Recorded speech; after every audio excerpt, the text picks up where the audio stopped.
Dalia Dippolito. I remember this case. Dalia is the one who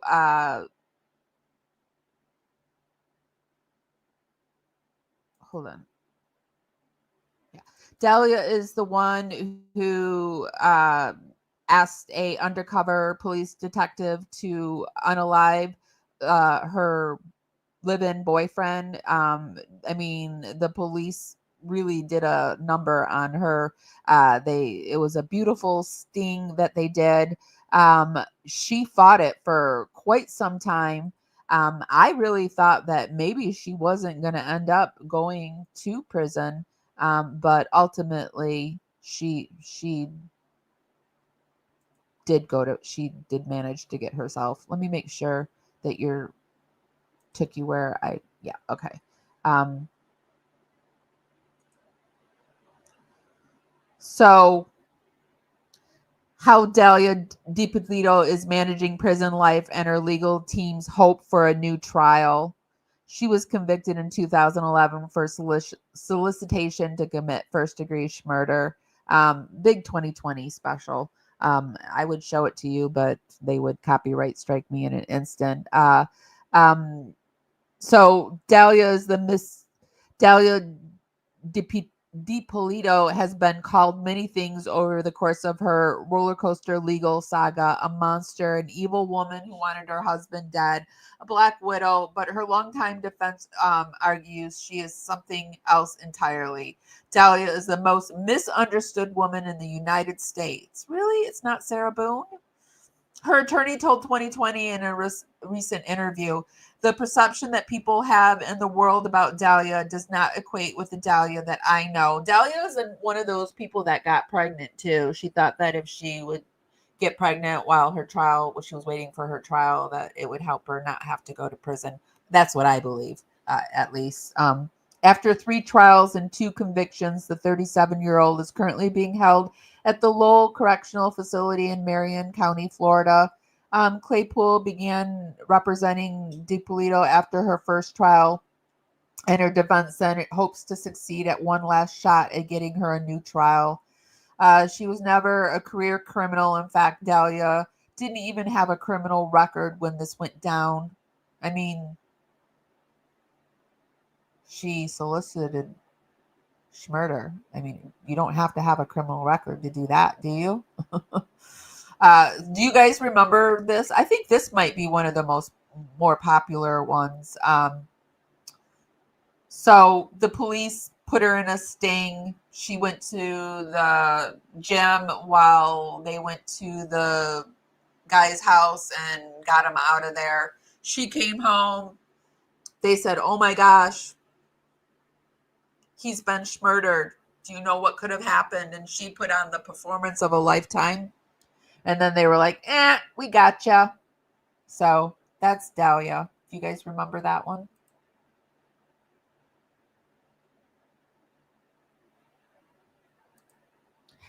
The next one that we have, well,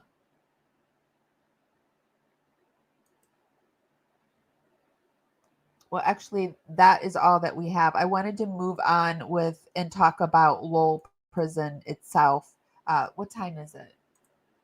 Oh yeah, we've got more time. Okay, so Lowell Prison. Wanted to talk about that in the hellhole that it is. So Lowell Prison Correctional is a women's prison in Marion County, Florida, north of Ocala.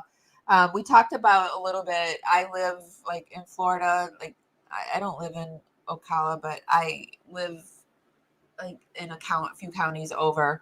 And I hear a lot of stuff about Ocala being very like an inbred type of county, very backwoods, um, very poor.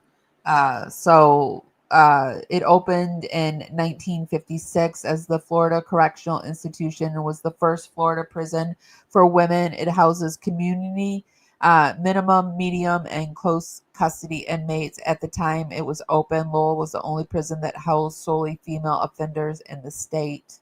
Um, here is the sign outside of it. We never walk alone. And when I was talking to Lindsay, she talked about what a hellhole it is.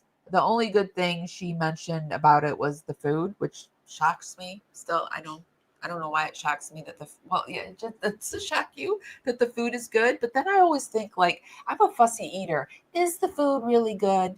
Like, I am like I have a really hard time eating stuff that my brain will overtake my stomach, and I just can't do it. And so, like, is it really good food? I don't know.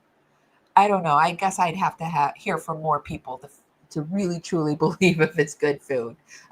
But what I mean, I don't know. But there was this thing that I found in the Tampa Bay Times. Florida new prison could be contaminated, but let women keep drinking. Data showed contamination from a firefighter college reached Lowell Correctional Institution. State officials did nothing for months. So it's no secret that the groundwater around the Florida State Fire College has been highly contaminated for years. This was updated in March 5th of 2024. So state health officials began warning nearby homeowners in 2019 that well water could damage their health after testing revealed groundwater around the college contained harmful human made chemicals at levels more than 170 times higher than the state considers safe. It's no mystery where the pollution came from either. For years, firefighters at the college trained with foam extinguishers laced with chemicals that leached into groundwater. The chemicals, which have been phased out of industrial use in the United States, are classified as carcinogens and have been linked to other health issues, including cancer, thyroid issues, weakened immune systems, and irregular menstruation. The cleanup in a rural part of Marion County that relies on water pumped from the ground has taken the Florida Department of Environmental Protection more than 4 years, and it is still ongoing.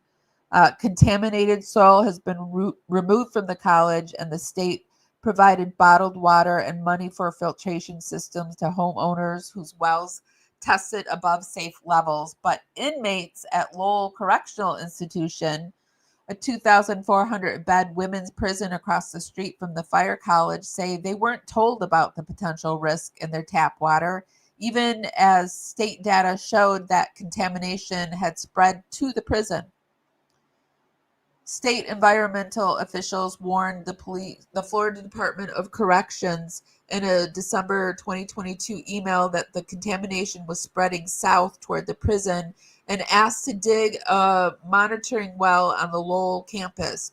Within 4 months, testing from the well confirmed that the groundwater beneath the prison contained chemical compounds from the foam at almost 3 times the level considered safe by the state, records obtained by the Tampa Bay Times show. The Department of Environmental Protection confirmed that finding in a June notice sent to the Department of Corrections Tallahassee office. The notice listed both Lowell and the neighboring Florida Women's Reception Center to the east. The 1,235 bed facility houses nearly newly incarcerated women, in addition to serving as an inpatient mental health and short sentence institution. But state officials took no action for 8 months, allowing the women to continue to drink, wash, and eat food cooked in water from supply wells that had not been tested for the foam chemicals since 2018, state records show. When contacted by the Times at the state of February, corrections officials said that the wells used for drinking water were tested regularly and the prison has a reliable and non-contaminated water source. But records show those monthly tests were limited to checking for bacteria like E. coli and fecal coliform, and therefore wouldn't detect contamination from the fire college. So they just sort of let it go on.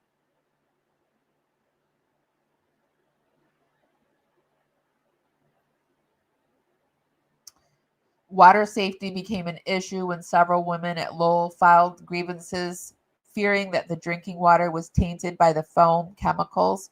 Shauna Taylor, who is about halfway through a 12-year prison sentence for aggravated child abuse and neglect, filed hers to the Secretary of the Department of Corrections in August.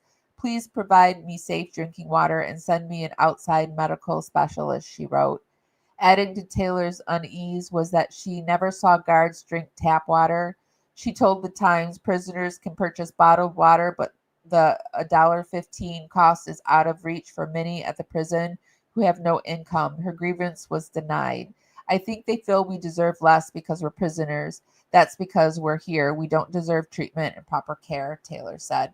I do not feel like people should be harmed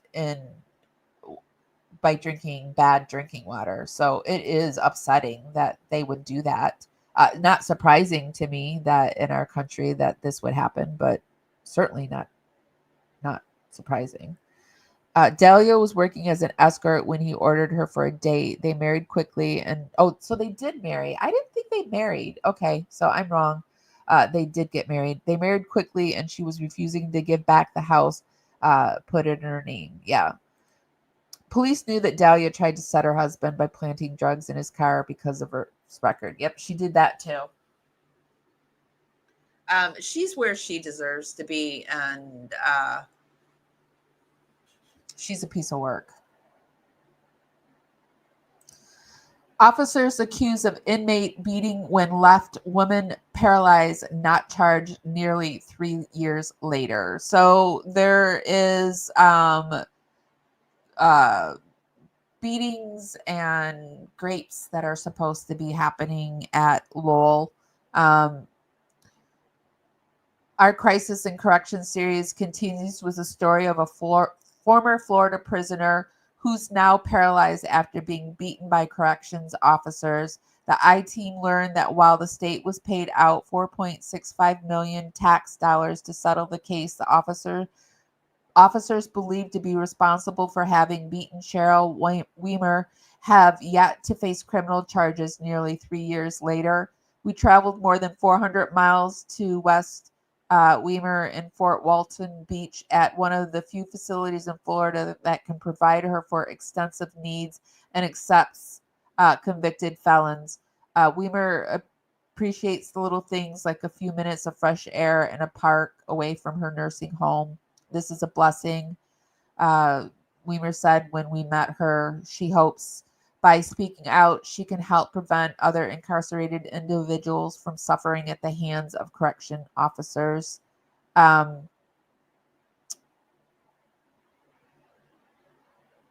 She says she's every waking moment she's in pain. She can feel her bones. It's like somebody took an axe and went right through me. Yet she believes the Florida prison system is far more broken than her body. When I woke up in the ICU, knowing that I was paralyzed from the neck down, I didn't see me making it, she said. She said she had a troubled early life. She was living under a bridge after Hurricane Andrew and gave birth on all fours under an overpass. She was arrested for petty crimes over the next 2 decades. In 2014, her then boyfriend, Stephen Horowitz, was arrested for punching and kicking her in the ribs at a Broward County motel. He beat her up. She was afraid and she punctured him. Then she got arrested. In 2015, she was convicted of domestic violence for puncturing Horowitz with a steak knife and was sentenced to 7 years at Lowell Correctional Institute. I had to fight. I had to do the best I could to get out of the situation. A brutal beating leads to a broken neck. On August 21st, 2019, Weimer was assigned to clean toilets, but she said she was in pain from a hip injury. I did about 7 toilets and I realized I couldn't do any more, she said. So I got down to the 8th one and I said, I can't do it. That's when she said corrections officer Ryan Dione and Lieutenant Keith Turner handcuffed her and then attacked her in front of more than a dozen witnesses. The lieutenant came running up in the back with his steel-toed boots and put it right through my spine. I mean, I went to my knees. According to the lawsuit, while she was on the ground, they brutally beat her with blows to her head, neck, and back. The lawsuit alleges Weimer was elbowed and kneed in the back of her neck by at least one of her attackers, causing her to suffer a broken neck. In one of the videos, her chin is touching her chest in a way that's physically impossible without a broken neck. Ugh. Ugh. Andrew said he could not share the disturbing videos due to a settlement agreement. Her labored breathing, her attempts at crying, it was horrible, Andrew said. Her begging, saying she couldn't move her extremities, it was horrific. Andrew said he could not, she was airlifted to an airport or to a, hold on, I'm about to sneeze.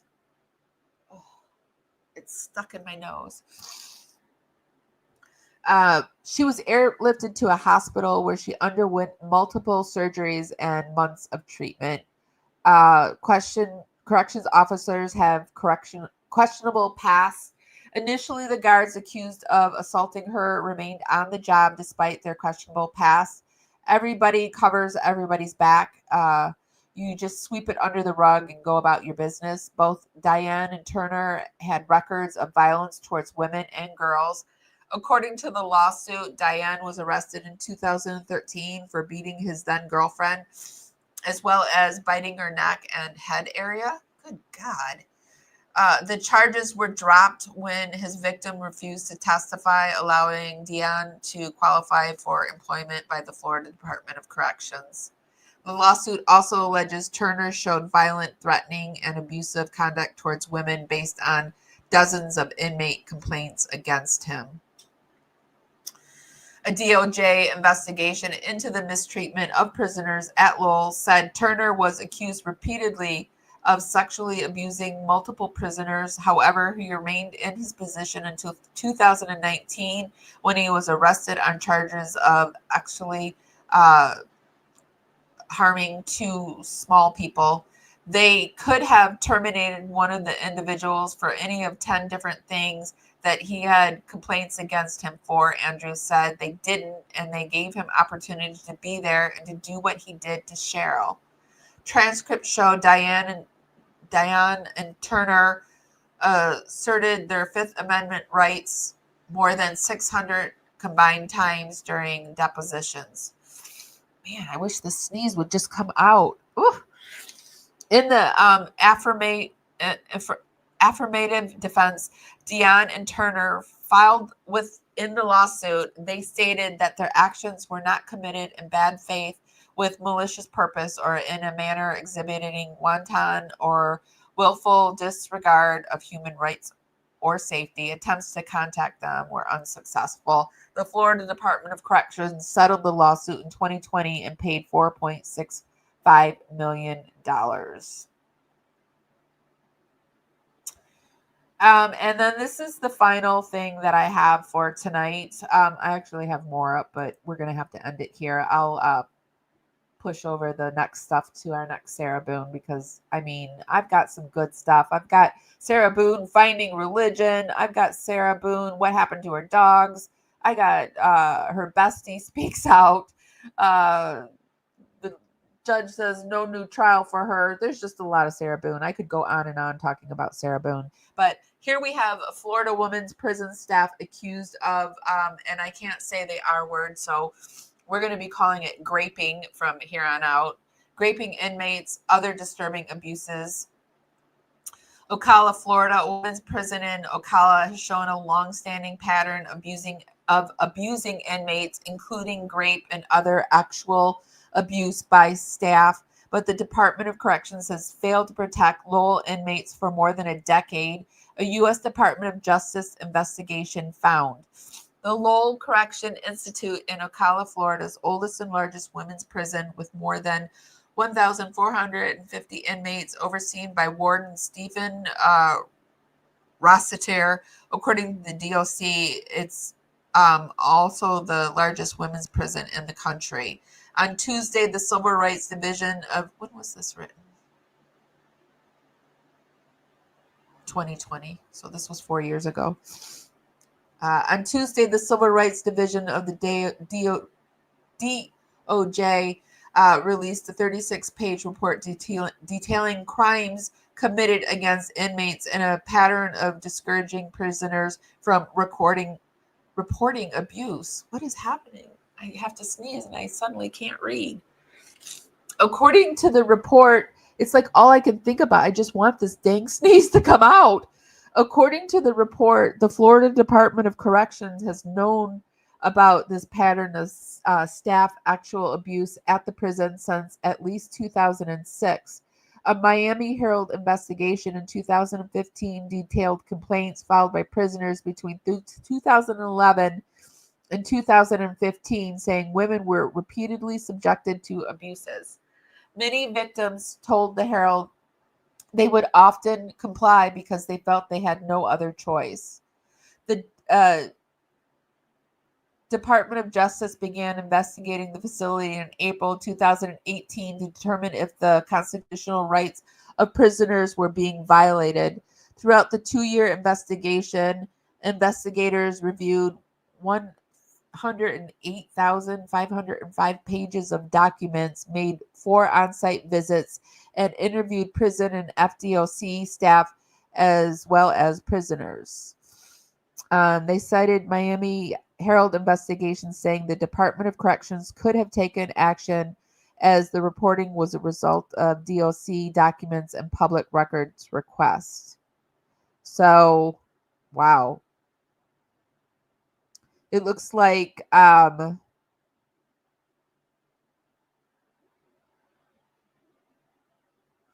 report details multiple examples of inmates being raped by a correction officer, and the officer ultimately remained on the job. Some accusations ended in criminal charges, while others have not, according to the DOJ. The report does not name former and current DOC staff in allegations, but News 6 has reported several recent arrests cited in the report, making the individuals easy to identify. Former Lowell Lieutenant Keith Turner was repeatedly accused of actually abusing multiple prisoners at Lowell over several years, but remained in his position until last year when he was arrested for actually harming 2 small girls outside the prison, according to the DOJ. Turner was fired on November 2019 following his arrest. Meanwhile, another incident was still under investigation. In addition to being an accused predator, the report states Turner was credibly accused of unjustified use of force against a Lowell prisoner. In August 2019, he was accused of brutally beating a handcuffed Lowell prisoner and leaving her quadriplegic. The former DOC recently settled in August with the inmate, agreeing to pay $4.65 million. A sergeant was arrested in July for actual misconduct after engaging in acts in a maintenance room with an inmate, according to the DOJ. The same sergeant was accused of actually abusing a different prisoner in 2017. Causing injuries to her throat and retaliating when she refused. The DOJ never completed the 2017 investigation, federal prosecutors say. Lowell has a long-standing pattern of criminal charges, discipline, and documented allegations of staff actual abuse. The report reads, a trainee corrections officer, Nicholas Seaburn Jefferson, was sentenced 2 years in prison in September 2019 after he pleaded guilty to actual misconduct with a prisoner. The prisoner said on 2 separate occasions in 2018, the officer woke her up in the middle of the night, walked her to a bathroom where she had actual intercourse with him in exchange for a prescription drug used to treat opiate withdrawal. Investigators wrote, it's a particularly disturbing that supervisors are among the repeat perpetrators of sexual abuse at Lowell. In 2018, a sergeant raped a prisoner, causing injuries that were photographed and documented.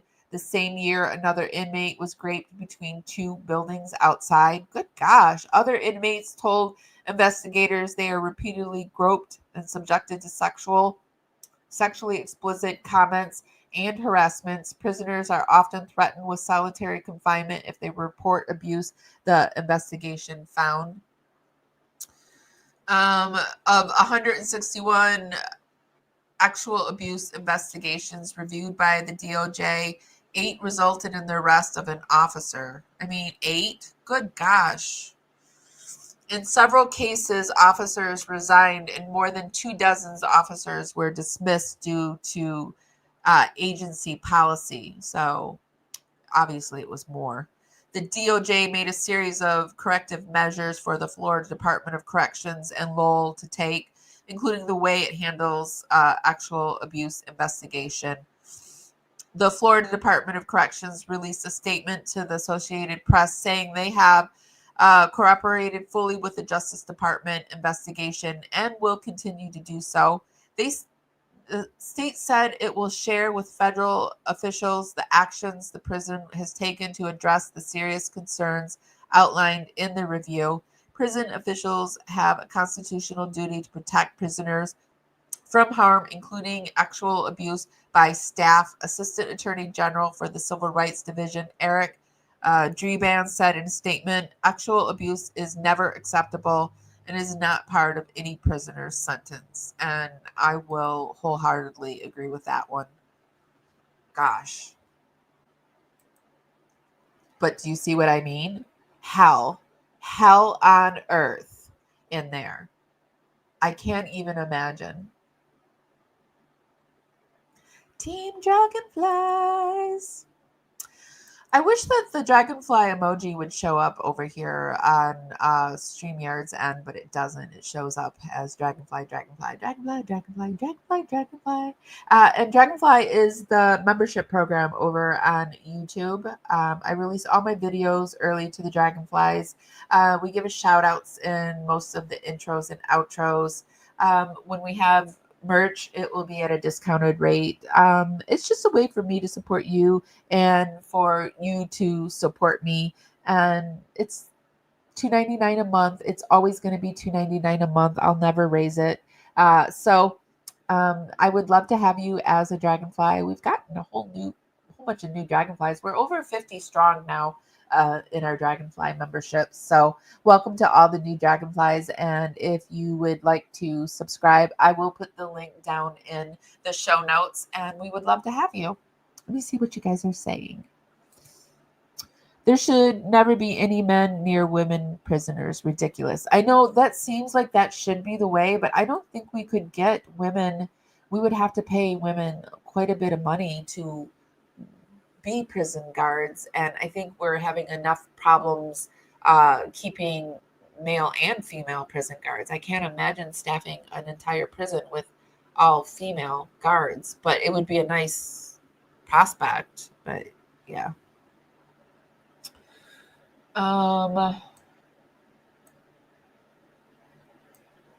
Okay, I think that's all I have for tonight, you guys. Like I said, I do have some other stuff, but I will move it on. Will the circle be unbroken by and by, Lord, by and by? There's a